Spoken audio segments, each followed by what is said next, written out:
Okay, we're here today with Brandon McGuire, U.S. Army. Uh, Brandon, could you give us a little bit of your background? Yeah. Um, it's pretty easy. I was born and raised right here in East Wenatchee, Washington. Uh, it's very cool that I get to explain myself. I feel like my story is kind of just a little different being born and raised from here. But I graduated Eastmont in 2003. So after most all my schooling here, I graduated from the high school on the other side of the river. But I still got a little bit of love for the Panthers. The Panthers are okay, even though I'm a Wildcat. That's right. You're sitting right across the desk from Panther alumni, Yes, sir. 1971, a few years earlier. Yes, sir. So yeah, I'm grateful to say that I'm from East Wenatchee, born and raised. Born right here in Central Washington Hospital.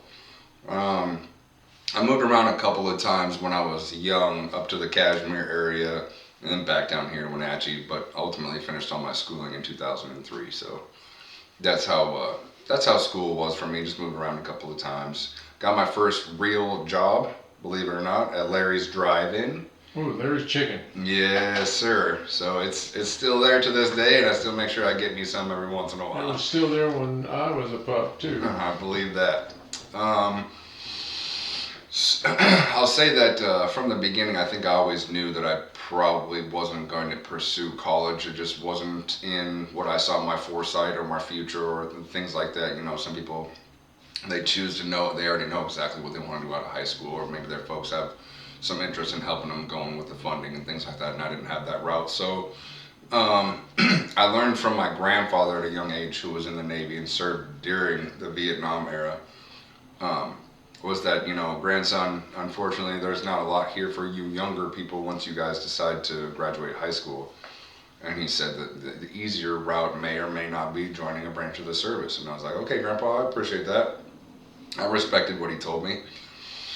And so it wasn't very long. I think I had just turned 18 and was graduating high school, my high school year 2003, and I actually really heeded his advice, and I went and tried to enlist in the Navy at first.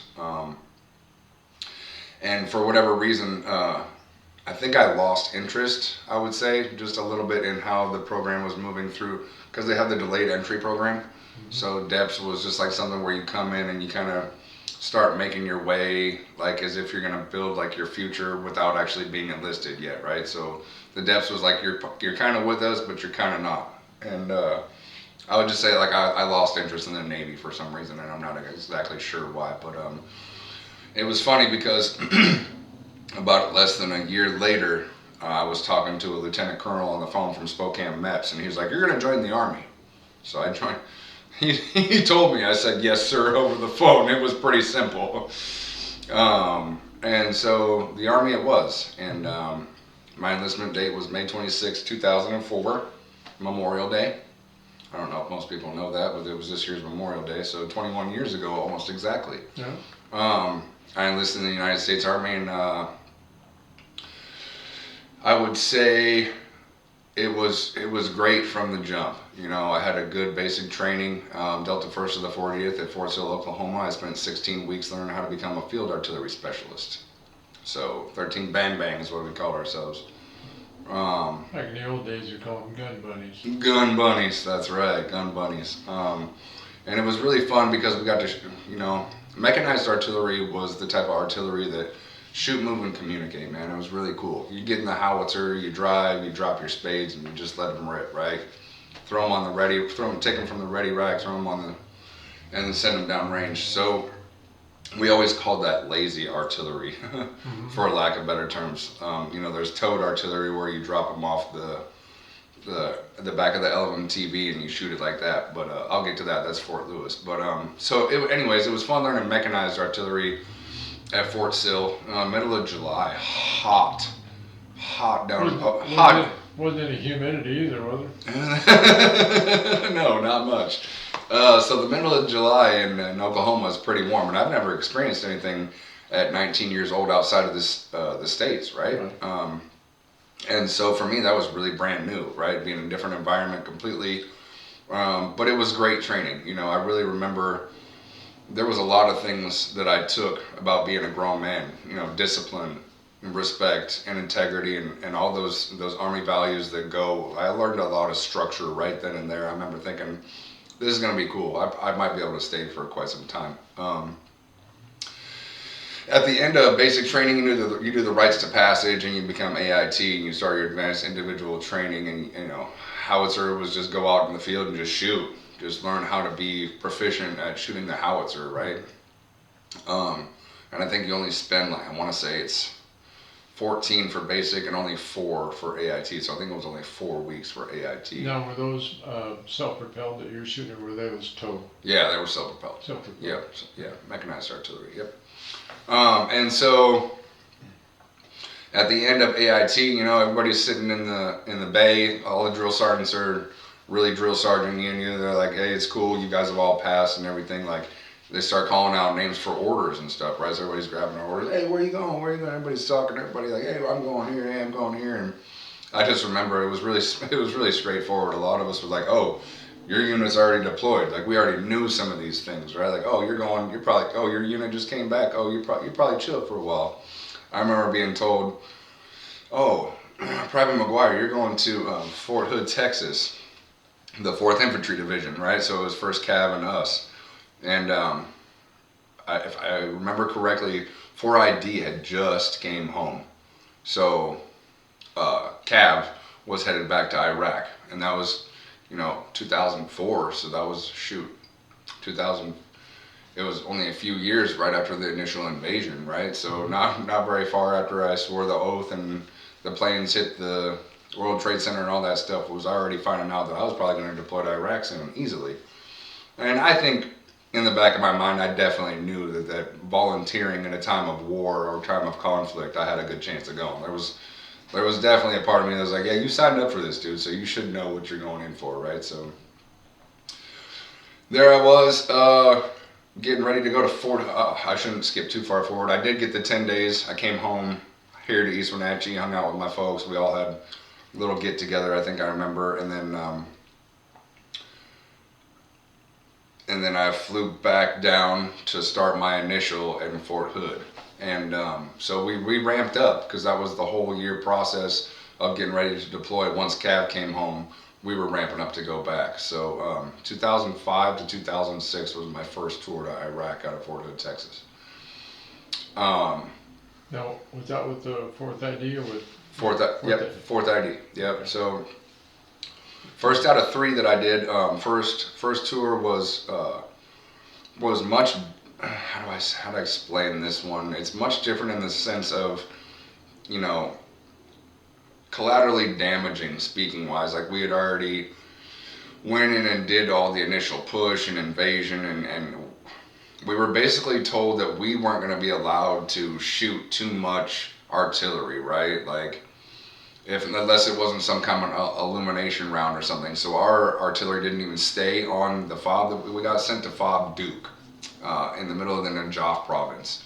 And we were told, like, the howitzers were just going to be put up in the motor pool, because we weren't going to shoot them very much. I think they took, I tell a lot of people this, I think they took only 1 howitzer, maybe a backup howitzer, to what was called FOB Kalsu, and it was a little bit further away, a little bit, I want to say south, or maybe southeast or maybe northeast. I'm getting my directions mixed up, but somewhere just a little bit south of Baghdad. So they actually wanted the howitzers there to shoot illumination and any other deterring rounds that we could, just to keep bad guys away, right? So that was pretty simple. But at FOB Duke, we did a lot of infantry patrols.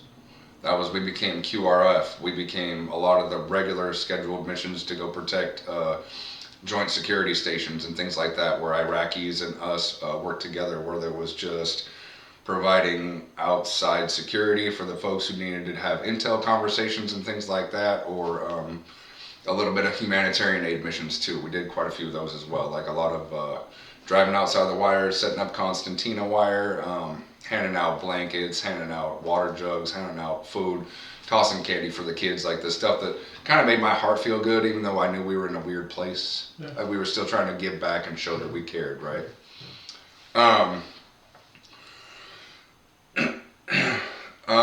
That was probably my toughest deployment out of the 3 because of the severity of the losses that we took within the first few months deployed.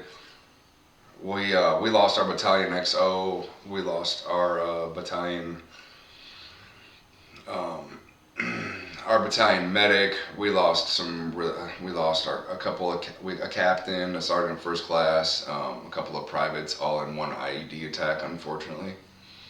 And that that was like really that was like the thing that everybody had to like bear down and try to continue to do our job because it was so fresh in the deployment. We still had months to go, right? So it was a very tough way of settling in, so to speak, if that makes sense. Um, we had it pretty good at Fob Duke. I won't say that it wasn't living in shelter house or anything like that. We had the tin cans and we had a decent chow hall and we had a couple other things. We had a softball field that we named after Major Hecker, who passed away in the ID attack. So we had things, but it would get a little bit rougher once we moved up north to what was called Fob Falcon. And a lot of people, I tell this story to everyone that I tell when I tell about my story because Fob Falcon, the AHA, was actually blown up. So the ammunition holding, for those who don't know, an ammunition holding area is where they keep all rounds, artillery rounds, regular small arms rounds, rocket rounds for tanks and anything else like that. They were all kept in the ammunition holding area. And one night, I can't remember exactly the night, but one night it had got hit and it just literally was like a fireworks like going off in the middle of the night, right? And all of us, you could tell we were young soldiers and we had no idea what we were doing. We all ran. We had these concrete barracks and they were in pretty good shape. Not great shape, but they were in pretty good shape. And all of us goofy soldiers, the young privates, we all want to go watch and see everything getting blowed up, right? Like just being silly. And so, needless to say that AHA blowing up made national news because I remember it's like we had a commo blackout. So commo's blackouts, like no internet, no phones for a long time, right? At least it was up. I want to say it was like at least a week. And our first sergeant was like, "Hey, nobody gets to leave the barracks. Like we got MREs, we got everything that we need. You guys all got your gas masks inside of our barracks hooches and rooms and things like that." Because the chow hall got closed down, they didn't want anybody walking around outside because there was unexploded ordnances everywhere, and you could see them too. That was what was different. Was like you could like peek out and be like, oh, there's something over there laying in the ground. You don't know if it was live or not, or a dud or whatever, you know. So for a whole week, we basically had to hunker down, and that was one of the first times I remember like war was real. Like I remember thinking like, yeah, we lost some guys in a bad IED attack, but I was like, after we moved up to Fob Falcon, I was like, I'm really not at home. You know, I'm really in the middle of a desert and things are blowing up around me and I can't go anywhere. So it was an interesting finish to the deployment, you know, after all that had gone on. And I remember one of my brothers lost a leg, one guy lost an eye. Folks came home with a lot of shrapnel, you know, taking IEDs and things like that. That was one of the, yeah, out of the three, that was probably one of the tougher deployments. And that was a full year. I know for a fact I remember being gone from November to November. So I turned 21 that year. I turned 21 in Iraq, my 21st birthday. So that was from 05 to 06. And in Iraq that year, I went and saw my reenlistment window had opened up already. So fairly close, and somehow I had to think I was only 2 years in, and I signed my first enlistment at 4 years. So yeah, I was already in my reenlistment window, and I was like, you know, Texas is kind of a long ways away from home. Maybe I'd like to get closer to that. And so I did. So I reenlisted, right? And I signed up for Fort Lewis to come home. And if I remember correct, duty station of choice and something else. Something else they were granting me that I can't remember exactly what it was, to tell you the truth. But it was nice to think that after I was coming home from deployment, I could pretty much come home and be closer to home. and that was I felt really. I felt really good about that. One or 2 years away from home already kind of felt like a lot, especially as a 19-year-old kid, hadn't seen much of the world, you know.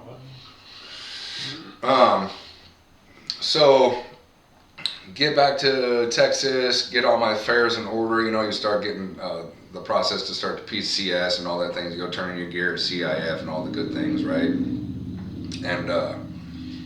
And I come up here to Fort Lewis, and it was just a different feeling. Even though it's 2.5 hours, kind of sort of from here, like on the other side of the mountains where Fort Lewis is located, it's much different than this. Um, and from what I recall, I showed up there right after the Second Infantry Division, Fort Lewis Second Infantry Division, 212 Field Artillery. So Fort Hood, Texas was Bravo 316 4ID, and Fort Lewis was Second Infantry Division, 212 Field Artillery Regiment. Okay, and then so they'd already deployed, so I followed into rear detachment, and I was surprised at that. I was like, oh, these guys are already downrange. Well, dang, okay. I remember either a specialist or a corporal. Somebody had asked me. They were like, they were like, you know, do you want to waive your dwell time? And I thought to myself, man, I think I just came home from Iraq. No, I'm good for right now, but thanks for the offer. And so, needless to say, it wasn't very much time for my dwell time was up, because I think I remember it was almost like a habitual thing. They're like, kind of seeing if I wanted to get going a little earlier or something, because my time was going to run up eventually. And so it was 2007. I had got up here to Fort Lewis, and then that's right then. 6 months later, I was deploying. So I fell in with them in Fob Warhorse in Baqaba, Iraq, for my second tour. And it was a little shortened, obviously, because, like I said, I didn't waive my dwell time. So I didn't really get a chance to train up with anybody before deploying. All I did was the cool little standard training that they want you to do: go to the range, get all your shots, all those normal things, stuff like that. And then we were downrange at Fob Warhorse. The 7 months actually went by really fast on that deployment. I almost feel like I blinked on that one and it was over. For me, that was probably one of my toughest ones as an individual, because I just came home and I didn't even really feel like I had enough time to get reacclimated to being home. And unfortunately, you know, we were living at this, what did they call it? It was like an old busted up Iraqi radio station, and it was out in the middle of nowhere. And it was the strangest thing. I was like, what are we even doing out here? But that's where I took one of the IEDs on a super random mission. I'll never forget. We were so skeleton crew, and we were only going a couple miles from the base, and LT wanted us to go check out a road that we haven't driven down in, I don't know, months, years, and nobody had checked it out for a while. And it was just 2 Humvees and what we called a Buffalo. So if anybody knows what I'm talking about when I'm talking about a Buffalo, it's the biggest MRAPs that they made. They were super long, had all the super gigantic big monster truck tires on them and stuff. So we said, we're just going to go do this and come right back. Needless to say, we dry packed this Iraqi checkpoint, and it was really impersonal. Like, a lot of the times in my first deployment, like, I was shaking hands and we were having a good time with Iraqis. Iraqis were cool. This one was much different. So it felt super impersonal. There was no waving. There was no, hey, how's it going? There was no really stopped us at the checkpoint either. They just kind of just let us go through. And I still remember thinking, like, that was kind of odd once we had already made it past, right? I was thinking to myself, that didn't feel like my usual, like, hey, nice to see you kind of checkpoint. That felt like, we'll just let you go through. Do whatever you want to do. And so, needless to say, we don't make it down the road very far. I can honestly say it probably wasn't no more than 2 kilometers. Maybe not even a kilometer. And I remember seeing this guy, whatever kind of small community or city or a town this little area was very desolate. There wasn't very many like homes or anything even involved, or any city buildings. And I just remember this guy standing way off in the distance. It was like we were all talking to each other in the headsets. Like, this is the only person that we see within a certain amount of area, and that usually is a really bad sign. Like, you don't see folks, you don't see people, right? Yeah. And it wasn't just a couple minutes after that. It's almost like as if time stopped. It's really weird. Like, you can feel the energy shift, like something was about to happen. And even though I didn't know what it was, and boom, it blew up right then. Fortunately for us, it hit the largest vehicle in the convoy that we had, which was the Buffalo. Mm-hmm. And we're all on the headsets, we're all on the mics and everything. And we're like, hey, just mic check, everybody good, we're all good. So part of my language was like, we're gonna flip this bitch. Let's just get right out of here. So first Humvee now becomes the third Humvee. We're in the middle, we flip around, and then the last Humvee becomes the first Humvee. So we all just spun around and just got out the opposite way we came in.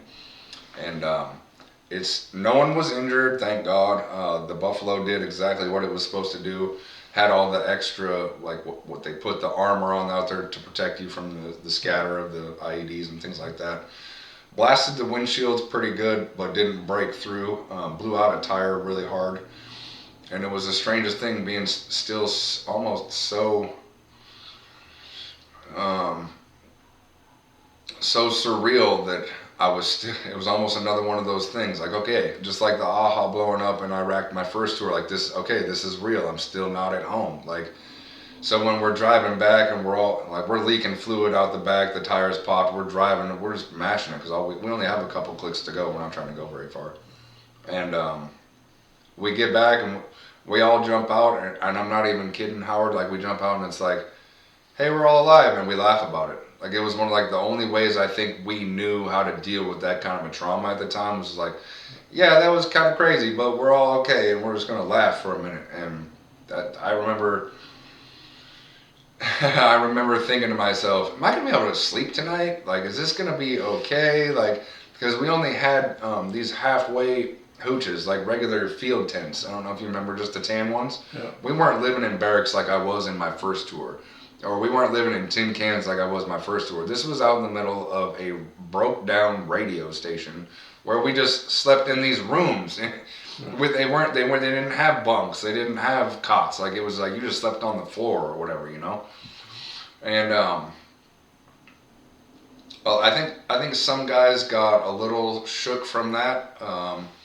And I think that I would say it kind of woke some who were not taking it seriously up just a little bit, maybe, because I don't think anybody had seen combat yet. That was a lot of, from what I know, showing up to 212, not a lot of guys had combat patches yet. So, like, when I showed up and I already showed that I had been to war once, they were like, oh man, okay, what did you know? What did you see? Where'd you go? What'd you do? All those things. So for a lot of the guys, that was their first time seeing real action and things like that. And I think that was something, like I said, that just really, really woke those guys up. There was a lot of senior leadership who hadn't ever been deployed. So I'll just say, like, you know, that surprisingly that, and respectfully, some staff sergeants and some sergeant first classes and things had just never seen war yet. Like, Iraq was the first time they had ever seen anything like what we're experiencing. So I think that was really different. And that was kind of hard for everybody to catch up to. But I think, if I remember correctly, we ended that deployment on a good note. Everybody came home. We didn't lose any guys. I remember that for sure. There was no guys lost. And compared to my first one, even though it was still much different in a lot of ways, that was one thing I took away. That we didn't lose any guys, so that was really good. So we came back home. I returned to 212 Field Artillery, Fort Lewis, Washington. And like I was saying, I spent from 07 to 08 to about 2010. So I did one more deployment right after that one. And it was interesting because I would never learn this into my future, but we went to JRTC down in Fort Polk, Louisiana, and enjoyed that place so much. Nothing like being in the boot, Louisiana. Leesville, Louisiana. And so JRTC was interesting for the fact of our battalion commander had specifically given our battery commander, who was a ranger, he's probably Major Fry by now, I'm sure, and Lieutenant Colonel Fry somewhere, wherever he is. He ended up getting the assignment that he wanted, and that was to have our own combat outpost. So for my third deployment, coming out of Fort Lewis, ended up being just about a year, close to a year, if I remember correctly. That's what he got, and that's what he wanted. Captain Fry was a stud, and back then he was Ranger, and he was go get him and everything. So we actually, I will say, semi lucked out as far as compared to my first two tours. They weren't nearly as exclusive to combat and not small arms, but like IEDs and things blowing up and stuff like that. Was more or less like, hey, pull some security and work with these Iraqis. Work with these Iraqis and work with these Iraqis. It's like we couldn't express enough. Like 2009, 2010, my last deployment in Iraq was mostly, we're starting to hand these people their own country back.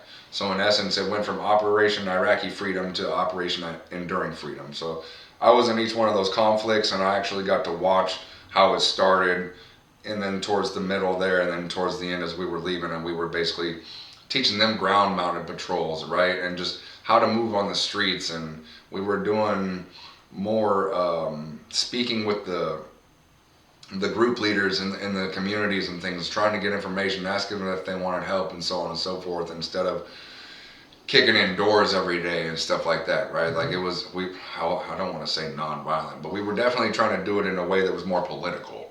And it was more like, hey, this is your stuff. Like, we're not going to stay here forever type thing. And we really would like to be able to give you this back and encourage that you guys can take this over and do the things you need to do for yourself. So I got to watch it go from boom, boom, boom, kind of like, here you are, like take care of what we helped you get to, if that makes sense. So 2009, 2010, we got for some reason, the name of the area where we were at is not coming up, and it hasn't came to my mind for a while. I can't remember exactly where. I want to say it was right outside of another major base, but I'm forgetting where.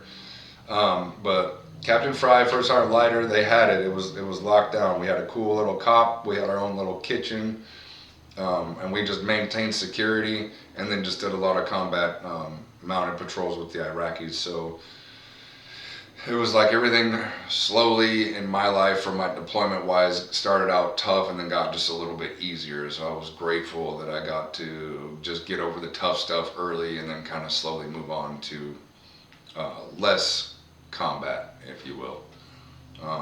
Well, survive it all too is nice. Yeah. Coming home was really good too. Every time we came home on a plane, I was always grateful. I was like, yep, I'm still here. I got all my body parts.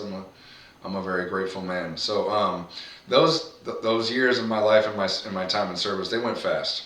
Those ones went faster than any time. Time here at home, peacetime, if you call it, or whatever you want to call it, rear detachment, whatever I was on. It was a little bit reduced in stress and anxiety and things like that. But it's almost weird because I kind of found myself not. A lot of guys will say that they miss combat. We don't really miss combat. It's just that life is easier when you're deployed, as far as knowing to what your mission is, going out and doing it and coming back to the cop. As far as coming out here and cutting grass every day and doing police calls and stuff, that stuff just wasn't fun. So my time went really fast, and no, I didn't miss or want to go back. A lot of guys went, I want to deploy again. I was like, no, I'm good. I made it home from 3. Thank you. I'm very good. Thank you. Like I'm grateful. So, needless to say, come back home in 2010 from a little, I want to say it, I think it was like an 11-month deployment. So in all combat time together was about 30 months. So somewhere around 900 days of my life was spent in Iraq. And coming home that last time, I want to say 2010, Oh, I think the reintroduction phase for all of that was like a combination of it's like where I first actually had enough time to let everything sink in from my life, not just the first deployment or the second one, but like all of them combined was like, okay, you're actually like, it's time to reduce stress, it's time to relax and maybe enjoy life a little bit. You don't, Decompress a little. yeah, maybe you don't have to worry about deploying again for a while, right? And that's why I was like, okay, that's cool. I don't have to worry about that. So 2010, slowly reintroducing phase, like PCS and guys leaving, guys moving into the new unit and stuff like that, so on and so forth. I think I came down on an assignment. They wanted me to go do something at, was it their first corps or third corps, and I became part of the what do they call that? Reception. So I became a reception NCO for all the soldiers that came to the base that were brand new. And I actually worked at the Fort Lewis Welcome Center. I was one of the Welcome Center NCOICs. Yeah, so every time somebody came in, my job at the welcome desk was to sit and handle all their paperwork, get orders, get them to get a copy of all their medical records, of dental records, to get them started so they can get initiated into the process to be welcomed to Fort Lewis. And I actually liked that job. It was pretty mellow. Like, it was kind of an admin, not really, and it was kind of nice being away from the line, right? Being around tons of soldiers every day. Not that I didn't miss my guys, of course, but there's kind of just a reducing stress and worrying about being so much of a squad leader for the guys. It was kind of like I could take the stress off myself and go be an NCO and not have to worry about a bunch of stuff. So New people, new surroundings, new job. Yeah. Just new. And it was great. Like, I was grateful for that opportunity. One of the NCOICs wrote one of my NCOERs and was like, Brandon, you're exceptional at this job. He's like, you answer phones well. He's like, you work well with every single type of enlisted or commissioned officer. He's like, you're very prompt to help them out and go find where they need help at inside the building, because inside the Welcome Center was where everything was. So when you in process, that's where dental, that's where all the stuff, your shop records, all the things. Like, so I knew where everything was to go help people. Your ID card section around the corner, stuff like that. And he was like, yeah, you're really good at this. Like, almost kind of wish we could keep you longer, right? Well, needless to say, months after my little short, I don't know how long they kept me there, maybe close to a year, 2011, I came down on orders to good old Fort Polk, Louisiana. So like I was saying previously, I got to go to JRTC and be on the side of coming through as an assignment to go down to range to deploy. I became an observer controller. And what an OC is, observer controller, is very much in the fundamental aspect of training or observing how you do your tactical missions and things like that to go down range to Afghanistan, Syria, Iran, Iraq, whichever. At Fort Polk, I want to say third battalion of the 353rd Tigerland. So that's what they called the extension. You know what it is. That's great. I love that. So down in Tigerland, that's what we were responsible for. Our battalion was specifically responsible for creating a land nav course, a radio communications course, a map reading course, and a little bit of driver's training. So in the driver's training, we made sure that we had all the new updated vehicles, the MATVs, the MRAPs, the Humvees, so that every single unit that came through, whether you're Navy, Army, Marines, Air Force, Coast Guard, everybody had to come through and process through just what I would say our course, right? We created a course. This one's going to hit home a little hard. The gentleman the officer who was responsible for conducting and helping us become great NCOs, Major Benjamin Noose, he took his life not very long after I left there. Unfortunately, I'm not sure why. Nobody really told me. They just found out that he passed away, and for reasons other than dying naturally. And so we all, I think that hit us all pretty hard, at least when I found out, but he was responsible for helping us make and conduct this course that we created. Do you have any particular nomenclature name for your course, or? No, we didn't really name it, Howard. I don't think so much as far as it was just a technical way of saying we did a radio comms course, we did a map reading, we did Normally the Army's got nothing better to do than to name something. Put about a half a dozen letters there so I could try and figure out what that means, you know. Yeah. So and, just say it's a course, training course. Yeah. Oh, that's not good. I wish I had. I mean, I'm sure there's probably. I bet you they have a better explanation for it now, but some years have gone on. But yeah, we did night training, so we had to make everybody wear NVGs, night vision goggles, and drive with those on with the blackout markers in these vehicles that they have never driven before. It was just great, you know. So we were learning a lot about how well of instructors we were. And then a lot of the things that we would ask in return from all those units would be like, could you please grade us? Like the one thing I always tell people when I tell people this part of my story is we were all NCOs. There was no privates, there was no specialists, there was just senior NCOs, a couple of buck sergeants, and a captain and a lieutenant at the time. So we were all responsible for making this gravy train, right? And that's we asked sergeant majors, we asked first sergeants, we asked anybody from the Air Force, the Coast Guard, the Navy.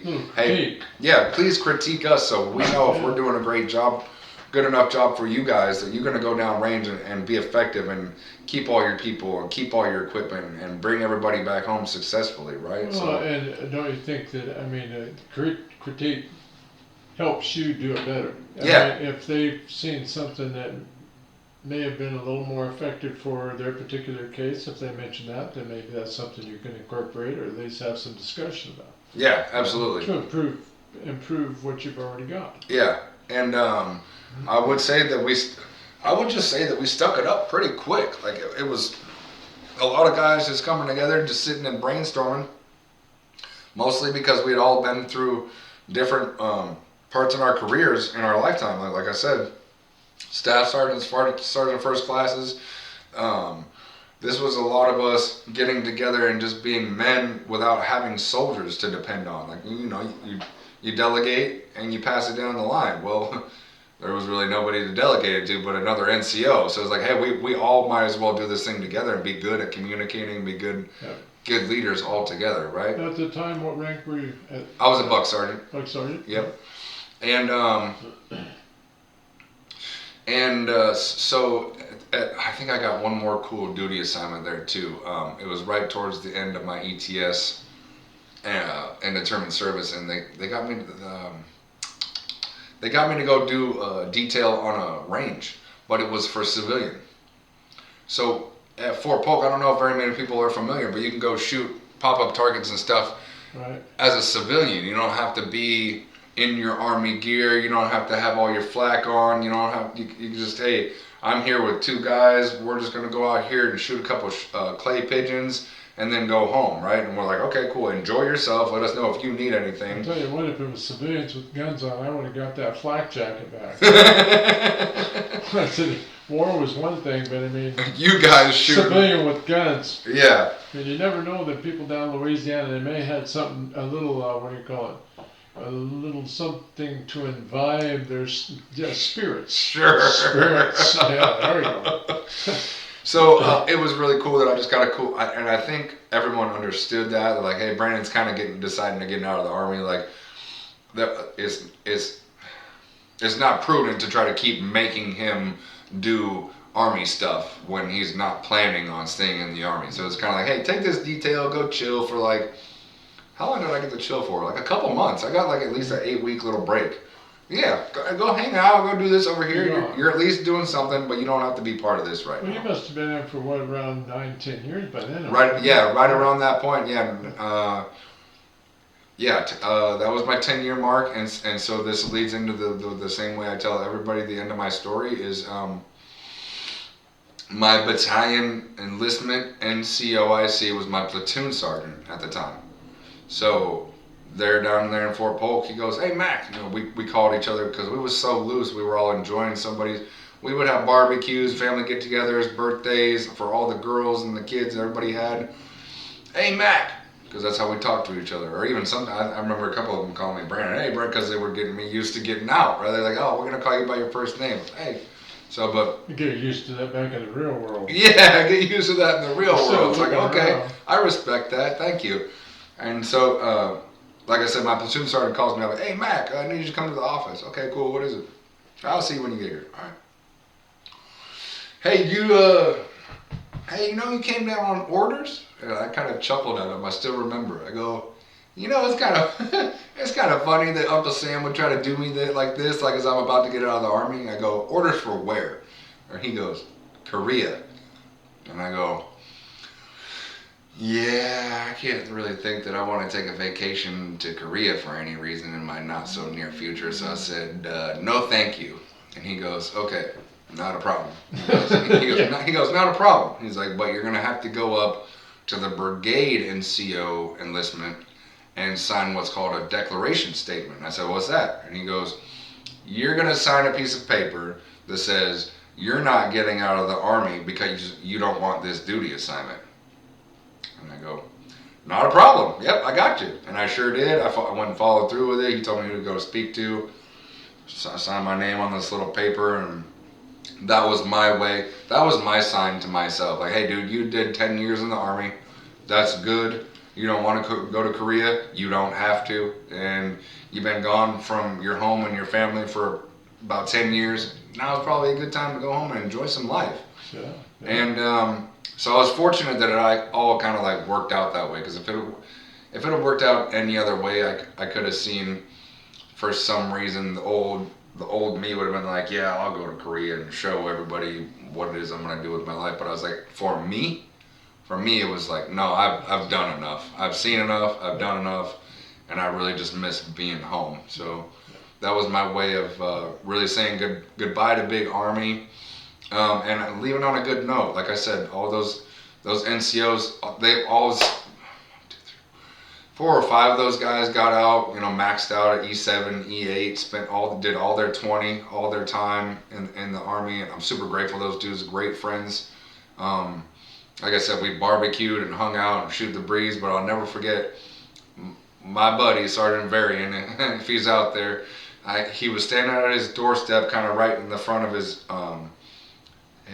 on-base housing, where we had kind of all partied and had Halloween parties together and everything. And I just remember him looking at me, and I was going to get in my truck, and he was like, hey, you're really leaving? And I was like, yeah, bro, I really am, man. I'm sorry, but I got to get out of here. I got to go home. So it was like a really melancholy type moment. It was like sad to see you go, but like knew that I felt good about picking up and moving on with my life. So yeah, you did your time, you did your service, and you felt good about it, and you survived it. Yep, absolutely, man. It was an easy way to walk away. Like it's time to go home. Yeah, exactly. It was time to go home. Yeah, for sure. So I came back here. My terminal leave date was March 1st, 2014, so just about 10 years, and I came home to East Wenatchee, to what I thought was home, but man, it looked much different, as it always does when you're gone for that kind of time. And obviously, during my story, I've never had any kids. I've made it through my whole 40 years without having any little ones, but I was grateful that when I did come home, I met a nice gal who had already had a couple of kids, and we got married, and I spent about 10 years with them as well. I watched the kids grow up, and I got to experience all that through a marriage. So I think God kind of gifted me, or granted me, an opportunity to see what being a father would be like, as far as not having my own biological children.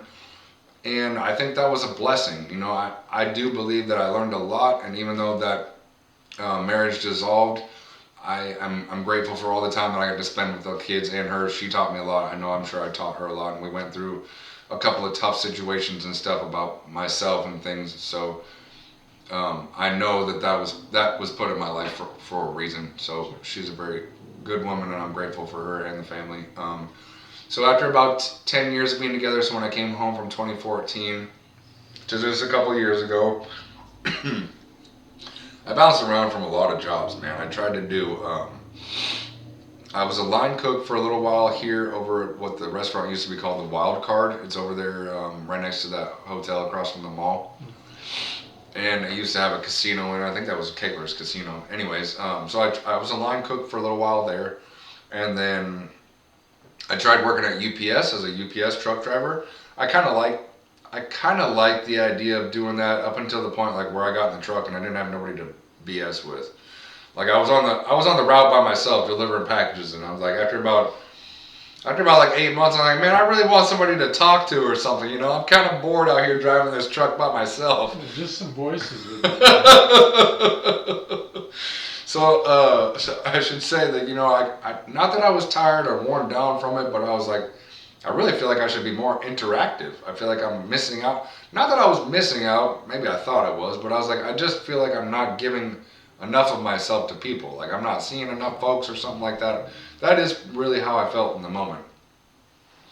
And so I think I remember walking in one day and just telling them, hey guys, I was about to become a full-time paid UPS driver. So like 10 years ago, really starting out as a union, really starting out paying like $25 an hour, great job, all the benefits and everything. And I was like, hey guys, like, I'm really sorry. I don't think this is for me. I think not that it's the pressure is too much, but I think it's just the routine, just like the not getting home till 7:30 at night and all the things and waking up and pushing myself hard and stuff. And they're like, okay, we get it. Do you want to stay and be like a reduced? I was like, nah, if I'm not going to work here, I really don't feel like I want to work at reduced capacity or anything like that. I'll just go try to find something else that fits me better. And so all this time leading up to me even coming out of the military, where did I ever take a break for myself? No, not really anywhere. I found a place where I was like, I'm just going to chill for a little while. So I think after trying to push myself through those first few jobs, it's like maybe Brandon deserves a little bit of chill time. Just a little bit. Find out if you need to go back to work. Find out if you still feel like working. And I did. I still feel like working, but just not, how do I say, just the not pressure, there's just the speed. Everything felt like it was just going 100 miles an hour. I feel like I wasn't enjoying anything. I was at a job, I was doing the work, but I just wasn't enjoying it. So I went out and tried an agricultural farm and did a little bit of farming as far as 509 production, and most people know what that is. It's just basically cannabis. And I tried that for a little while. That was really cool. I met some good people. Once again, kind of just hit that spot in the road where I was like, okay, this just still feels like a 9 to 5. I'm not really getting traction. Like, I enjoy a couple of the people that I work with, but this doesn't feel like a forever job to me. So I was like, okay, Brandon, kind of reel it back in, think about what you want to do again, once again. It's almost like at that point I hit the grown-up stage because I came home at 29 years old. So I was really my first reintroduction back into real world working. And as a young person, I'd never tried construction before, and that's where money is. A lot of young people who still have that in them do that at a young age. Okay, so I figured, all right, I'm like 29, 30, 31, somewhere in there. Let's give construction a shot. So I did. And I worked with a great construction crew, Pat King at KRCI. I appreciate him and his family for giving me the opportunity. I worked with them for about, I want to say 3 years, right around a 3-year mark, where every time in my life I've found where I just get to this point where everything starts to feel like routine, I get bored. It's like, oh, okay, I just show up at 9, I go home at 5, I do this, and I wake back up and I do it. Every time everything just gets relaxed around me, I get bored. And it's not that the construction work was getting boring, it was just like, this is repetitive, like I'm used to it. I've seen what the job sites look like. I know how to operate machinery now. I don't just have to work with a shovel in my hand. So I was like, okay, what's next? You tried construction, you tried being a line cook, you tried cannabis, you tried UPS. What's next? Like, are you gonna find whatever it is that you're looking for? Do you even know? So I always do this internally. I go in and I question myself and see if there's something out there that I've missed.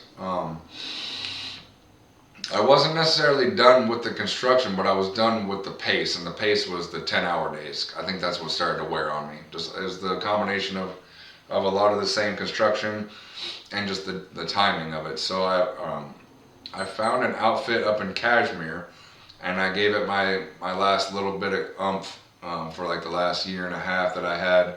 So I was somewhere around middle age, probably 35 or so, and I worked with them, just doing little odds and ends, and I had to just say this. I guess construction is just not for me anymore, you guys. I told them, I was like, I'm really sorry you didn't get the best work out of me. That was the time where I was going through divorce, and so I was feeling like I wasn't able to give 100% anymore. It's a combination of going through a lot of jobs, going through divorce, wearing myself out more than I already had. And I said respectfully, thank you guys. I appreciate working for you. I'm gonna call it.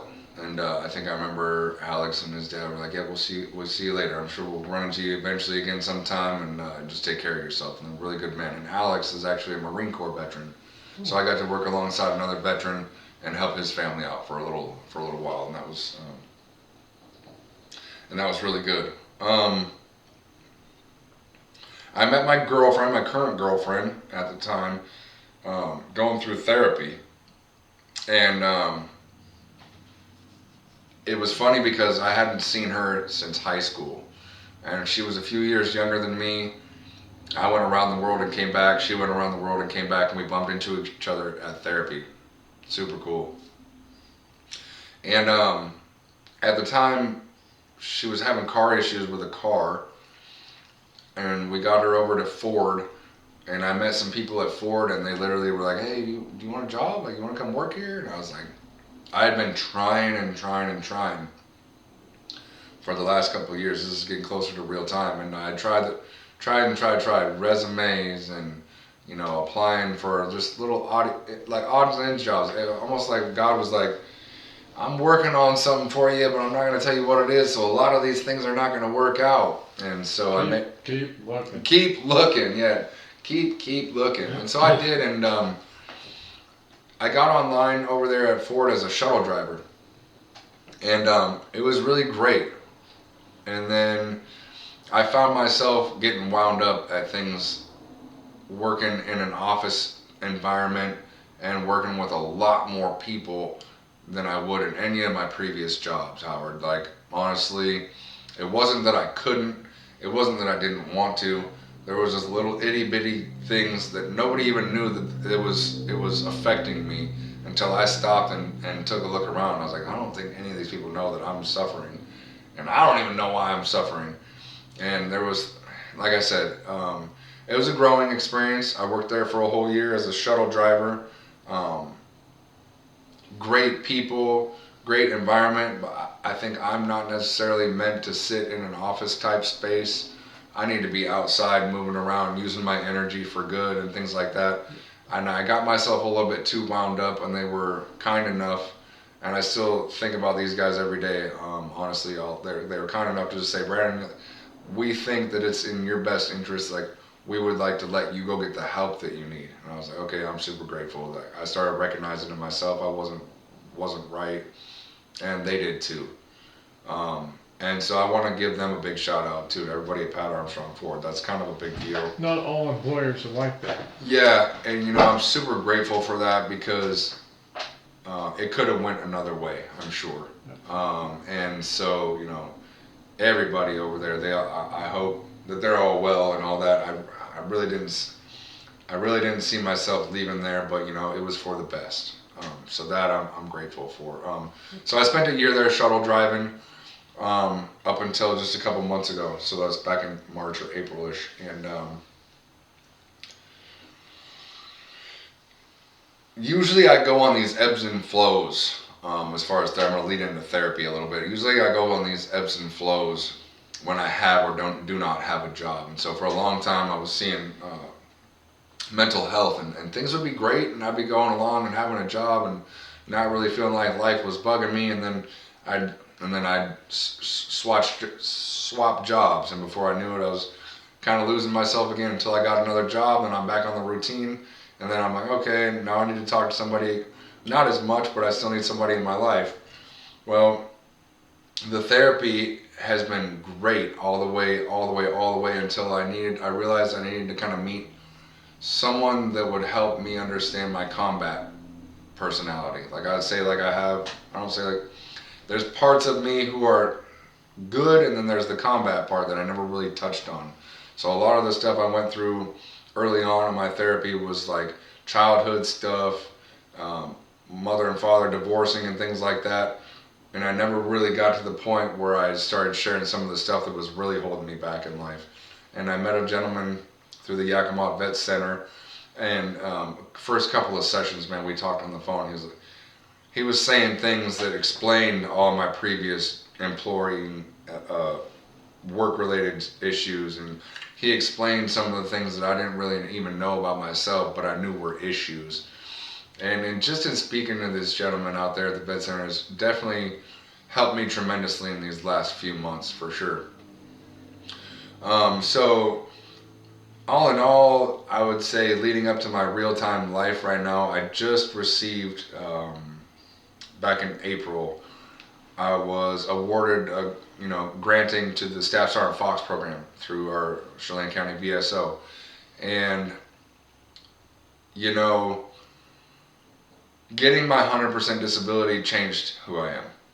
It gave me the opportunity, and I say that just for myself only, that I only know how I've been affected through my 100% disability from PTSD, and that is I have more time to think about what I need in my life instead of giving my time to an employer or anybody else for that matter. Like, I love all people in my life, friends, family, and all those things, and employers, but I really had to just kind of throw up this imaginable stop sign. Stop. I need to take time and focus on myself.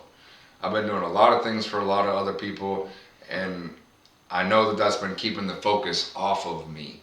It's nice to be able to serve other people, but you can't serve other people when you're not serving yourself. Yeah, and I wasn't well, right? So, and when I recognized that, it takes a lot of courage to recognize that and do something about it. So, proud of you. Yeah, thank you. And so for me, that it changed when I threw that stop sign up. It just changed. Like, okay, we can help people at a capacity, but we have to have a line in the sand.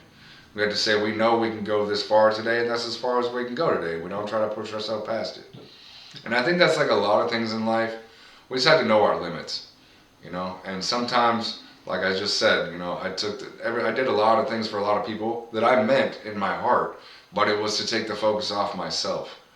And I think we do that intentionally for that reason. And I know I do. This is because I don't want to worry about myself right now. I got enough shit going on. But, let me help you, right? Let me help somebody else. Well, too, sometimes it's a self-distraction. Yeah, self-distraction. You're distracting yourself because maybe where it's going to take you, and you don't want to go there. So you figure, well, I'll just go ahead and I'll help somebody else. I'll get my focus. It's a misdirection. Yeah. Instead of you concentrating on yourself, you go back to the same thing. You're used to serving. Yeah.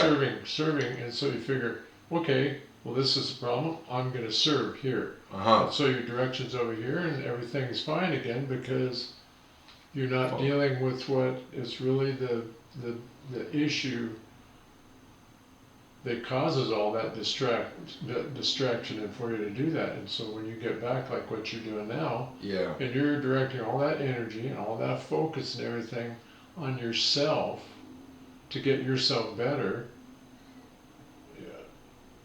that, I think, in the long run, you're still going to get back to the same person that serves other people, but you'll be serving them even better because you have control over your own life. You feel secure in who you are. Yeah. You know that the issues that you have tools to manage them, post-traumatic stress, and when you can do that for yourself, then that gives you the ability to do it for other people too. So that's just a win-win situation, and that, like I said, that takes a lot of courage, and it takes someone that's willing to stand up and recognize that they do have that issue, and they need to address it, or they're just going to keep sliding down that hill, and you just get in that cycle, like you say, your job up and down, then you get a job, and so that's great. That's great. And it just forced me to realize, I can still help people in a healthy way, but just knowing my own boundary. That's right. It's been hard for me my whole life.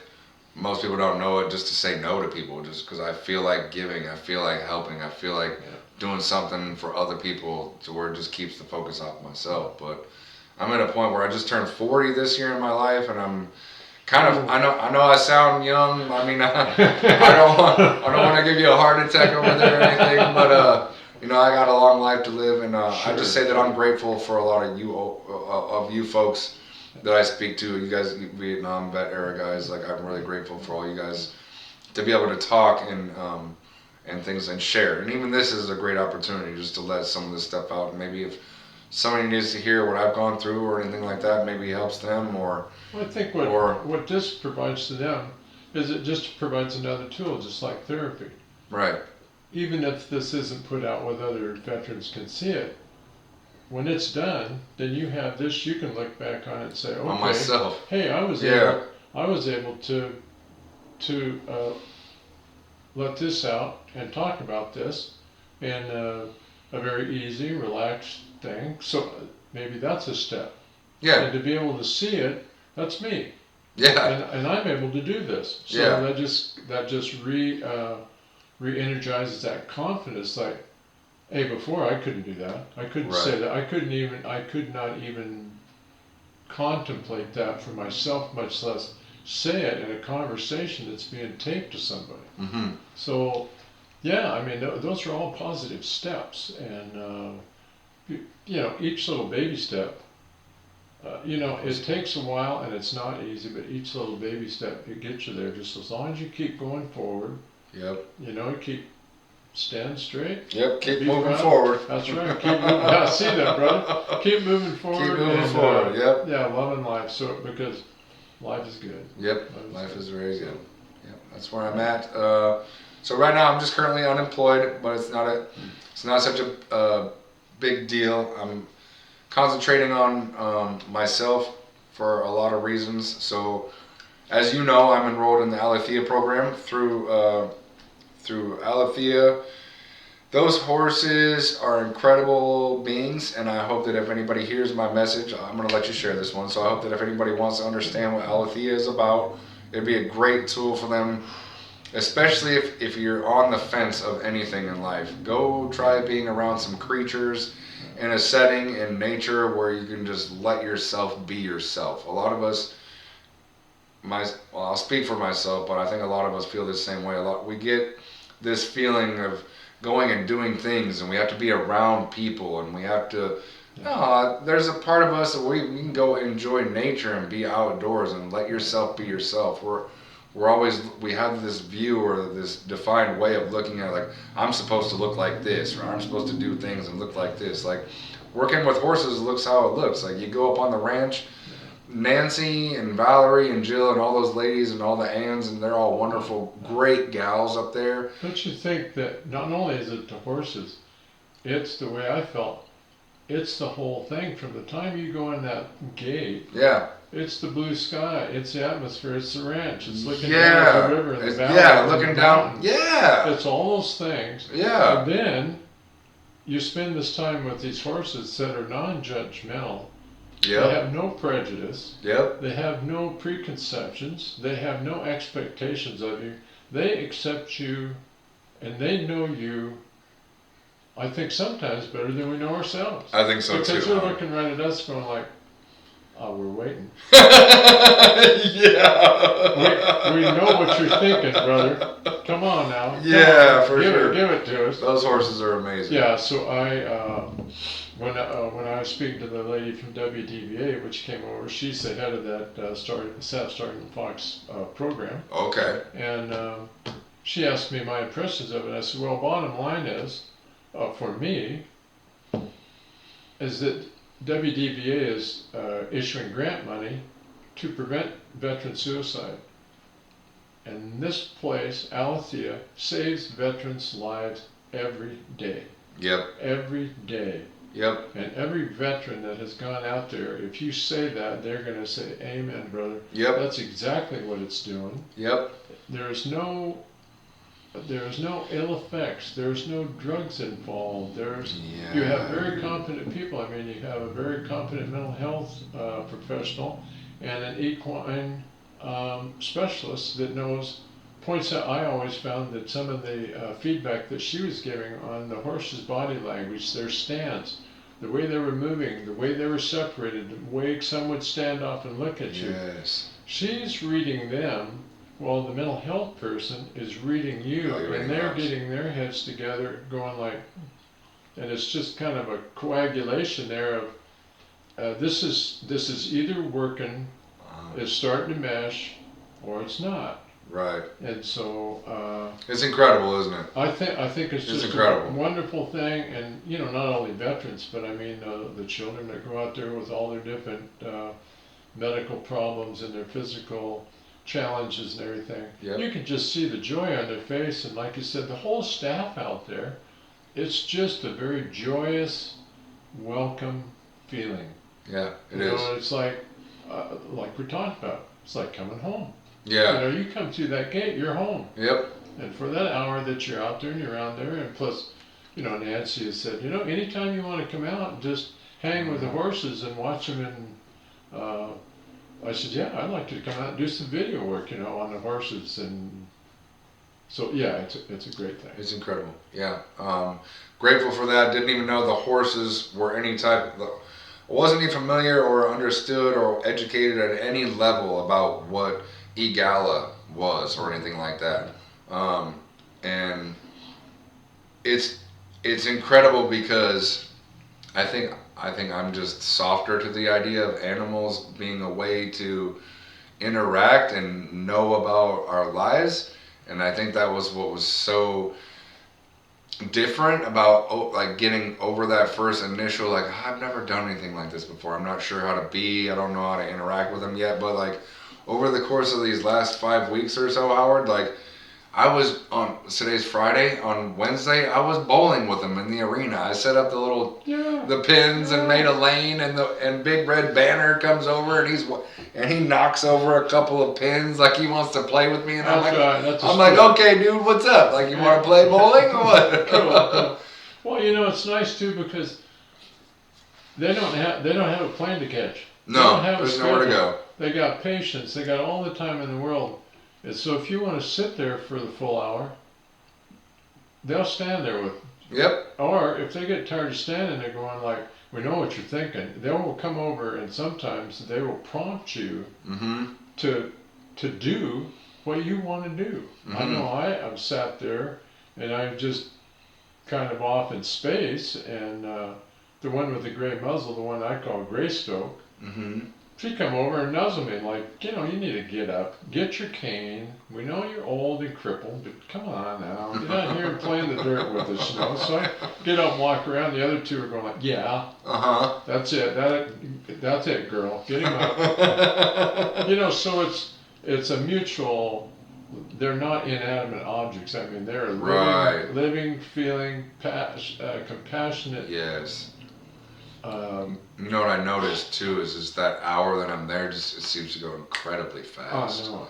I looked up at Nancy and Valerie, I think the first or second trip, and I was like, no, it can't be. Wow. No, we can't be. Wow. No, we can't be done already. I said an hour. Well, she goes, well, we did get started a little late, but I said, ma'am, with all respect, like that was one of the fastest hours I've ever had in my entire life. Yeah. She's like, yeah, no, it is. Like, it kind of, if it felt that way for you, it felt that way for you. And I was like, it did. It really, it was quick. When I was going out there, I go down, I go early and I go sit down at that pull-off just down from there, down on the river for a half hour. Just sit on a rock and enjoy the river and everything. Listen. Just kind of open my mind, open my heart and everything, because, you know, I believe in that, the heart energy of those animals. Yeah. It's just incredible. That's the healing force that they bring. Yep. And when you get up there, you're ready, and after I get through, man, I go right back down there and sometimes I'll sit for 45 minutes and just bathe in the feeling that you get from being there. It's like, I don't want to get rid of this. I want to just. It feels light being up there, huh? Like you're in like another frequency almost. Well, what they call it is lightness of being. That's what horses, they're incredible about transferring the lightness of being that's within them, which is actually just that heart energy and that energy of healing. It's the lightness of being, and they're one of the few creatures that does it so easily. Yeah. And when you get three of them, man, you're like magnified. You're not in stereo, man. You're in IMAX. You know, so yeah, that's great. Yeah, it's a great opportunity, and for anybody who wants to give something new that they haven't tried, they don't like talk therapy, they don't want to try all these. How am I thinking to say like these? You got to go get on a river raft, or you got to go climb a mountain. No, you don't. Just if you want to go try something and you're on the fence and you don't know, just go do what you and I have done. Just go give the horses a shot. Low impact. Yeah. Especially for you older vets that have a few high mileage issues. And you don't have to ride them. There's nothing that says you're not even supposed to ride them. But that was one of my first questions, honestly, too. I was like, and someday after this course is over, am I supposed to be allowed? They're like, no, you don't actually ride the horses. I was like, okay. That's good. All right. I can't risk anything. So. Hey, well, Brandon, man, I really appreciate you coming in for the sit down, man. We had a great conversation, and absolutely. Is there anything else you'd like to touch on before we finish up, or? Shoot. I always like to give a shout out to the Vets Hall. You know, if anybody's listening, that's where we have coffee and donuts on Tuesdays. You know, anybody who also doesn't really have a lot of camaraderie since leaving the military, or doesn't know where to go in a time of need, or needs somebody to talk to, like we have Ron Bruno. We have the DVA rep inside the building. You know, we put on a lot of good things like the Toys for Tots and stuff like that. The Veterans Hall has been my saving grace for a lot of years. I even up to a point was doing Saturday coffee and stuff just to keep people coming in. So I'll just give a shout out to the Vets Hall, let people know that there are services available. We have counseling in this valley. And if you need somebody to talk to, come to the Vets Hall, get a phone number from somebody, and just reach out if you need someone to talk to. So the Vets Hall is a great place. Just put that on there for everyone to hear. Okay, cool. Yeah. Hey, well, thanks a lot, man. I appreciate it. My pleasure, Howard. Okay.